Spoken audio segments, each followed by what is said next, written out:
What are the pros and cons of living in SF? I think it's like, if you're here to work in tech, this is the place to be. Everybody, or a lot of people, are at least somewhat associated with tech in some way, or a lot of people are.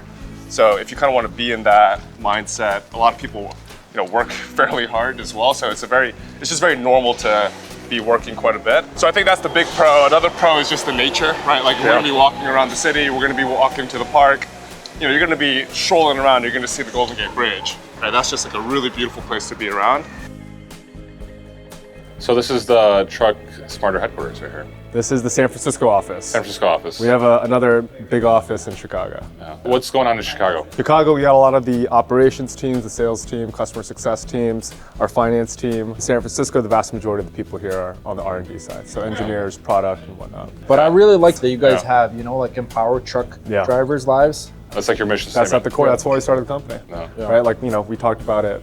Coming from Freight, a lot of people were building technology for brokers and shippers. Not many that we knew were building for truck drivers, so we kind of put that at the center of the business. Yeah. This area where we do all of our all hands. This is kind of the main sitting area where you see a lot of folks, largely on the engineering side. We put all of our metrics up. We put the days up, like we mentioned. And this is kind of it. This is what we got. This looks like a brokerage floor right here. I like it. Does it? I feel like I'm like a brokerage office at the moment. Yeah. Logistics is largely, I think about it as like a transaction layer. So there's a transaction happening in the sense of like a load being moved. That's like a single transaction, but it's actually, if you think about it like an API, there are hundreds of transactions happening between the nodes on the network throughout an entire load lifecycle. Contacting about verifying the load, signing up for the broker, like every time information is passed back and forth between a broker and a carrier, you can almost think about that as a transaction. We can build systems, whether it's traditional software or AI enabled, that can bring in the context of the trucking business to handle more and more of those transactions over time. For 30 trucks, for one truck, it should look, you need more, 30 trucks needs more tooling, it needs more oversight and management, but the actual transactions between entities can look largely the same. Factoring with TruckSmarter was actually one of my better decisions because of the responsibility of another truck and another operator.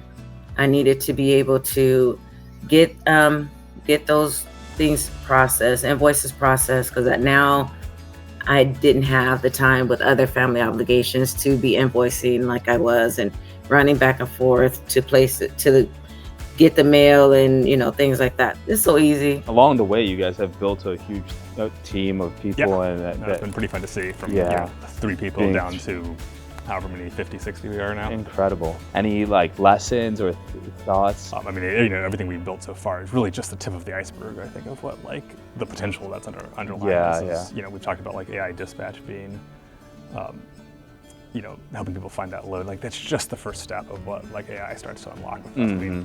Using AI to help with bidding and booking and all sorts of, this is, the more traditional AI machine learning of we should be able to tell you what, what's a good price, what's a bad price, and there's a lot that goes into that. We can slowly over time start incorporating all sorts of, data like that and kind of help out, again, owner-operators who don't have, an owner-operator doesn't have a team whose job it is to do pricing. Brokers, have that, and let's help democratize some of that, I think. Love that. What piqued my interest is that they had a really good load board, which was free, which was, again, unusual. There was no limitations to it. So I became familiar with that and enjoyed using it because I found it to be very useful. And from there, they offered the factoring at a very good rate with no hidden fees, etc. All my interactions with the TruckSmarter team right from the get-go had been really above and beyond. They would call back when they said they would. Sometimes, even if they didn't need to, they would follow up just to make sure. So I built trust with them really quickly.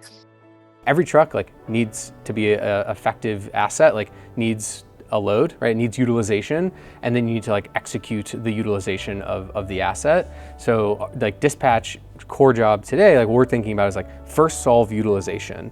And for the small companies, it's, they're on the load boards, they're reaching out to brokers, they're doing all these things.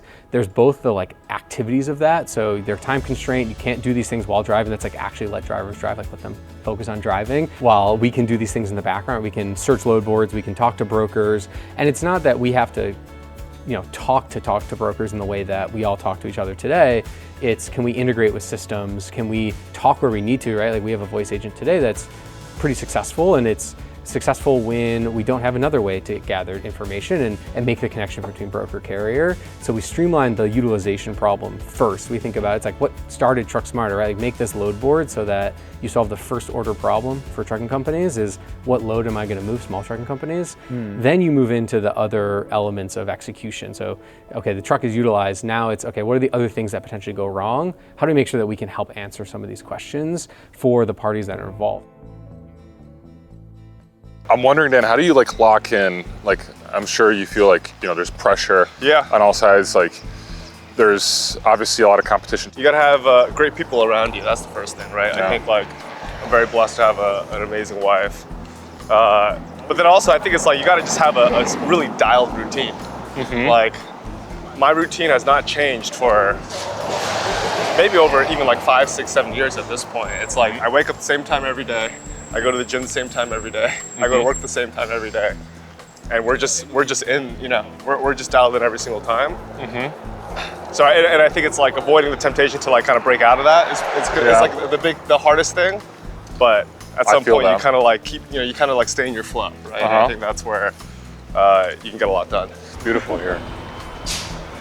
So nice. It's hard not to love it.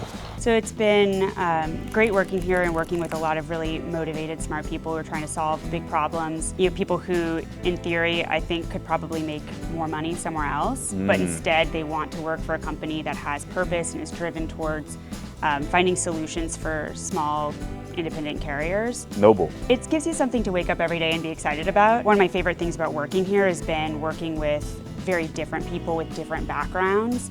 In my last job, I was mostly working with people with similar background to me, working in finance.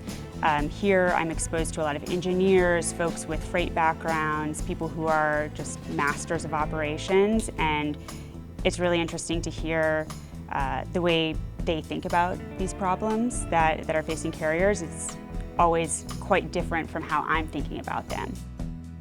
Where do you see this going? Like, do you see like a bad side to it? Tomorrow there's like an AI protest at the OpenAI offices, and we're actually gonna go visit. Oh, really? It. That's fun. Yeah, I just saw posters everywhere like about it. And I'm like, we got to go there. Like, we got to see why are people protesting AI. Elon Musk like talks about it too, like that there's like, if you give it to the wrong people, like bad things can happen. Like, what is that about? Like, because I don't really understand it. I think there's like, with any technology, there's like, hey, is this going to just like make humans relevant?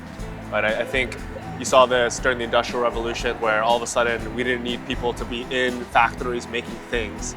We had machines, and then people were like, hey, what the heck? Like, my job is going away. But then, you look back now, and it's like, well, okay, now people just were able to do a lot more other things. Right. I think we're seeing that with AI. I think AI is interesting because a big premise of it is how do you kind of replace some of the, the human level type of work, right? The services side of it. But then I look at the flip side, obviously, because I'm an optimist, but it's like, you look at what our single engineer is now doing, and it is 5 to 10x the output that they were doing before, right? So it's just like, AI. Yeah, with AI. Now it's like, okay, in aggregate, what does that mean for society? Is that we're gonna be able to build things so much faster than ever before, and there's just gonna be ideally just more things to do.